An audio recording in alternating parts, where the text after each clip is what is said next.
Hi, and welcome to this episode of Your Black World News. I'm your host, Roosevelt Mitchell III.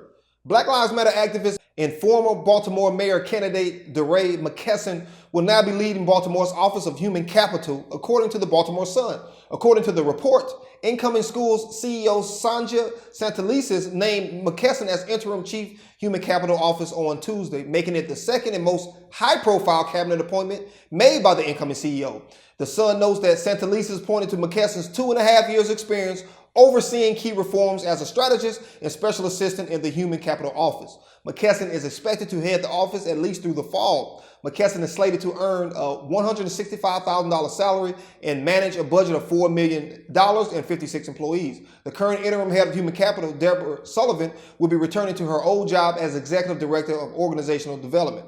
In a release, the Sun notes the office is plagued with a history of failing to fully staff schools, process paperwork, and produce reliable data. There were not enough teachers and principals when schools were open last year, and hundreds of staff did not receive their first few paychecks on time. Wow. But congrats to DeRay in his new position, and I hope that he has a positive effect on the district as well as the students. But I would love to hear what you think about this. With a one-way sale and just do digital. You know, for music, for me, I'd rather just do digital and vinyl. That's it. You know, that's really all I want. So how do you feel when people use terms like music mogul or hip hop mogul, stuff like that? And I mean, do you feel like it's a constraint in terms of finding? I always tell people I'm a tycoon. Don't call me a mogul because I sell oil. You know what I'm saying? Like I sell more than one thing. You know, regardless of how much bread I may have in the moment, you know, I'm still have a lot of product to sell. You know what I'm saying? So I consider myself a tycoon, not a mogul. You know, the reason why is because they call everyone a mogul. And there's this perception and stigma with a mogul, like I said, that you got to do like 10 different things to be a mogul. You know, or to be looked.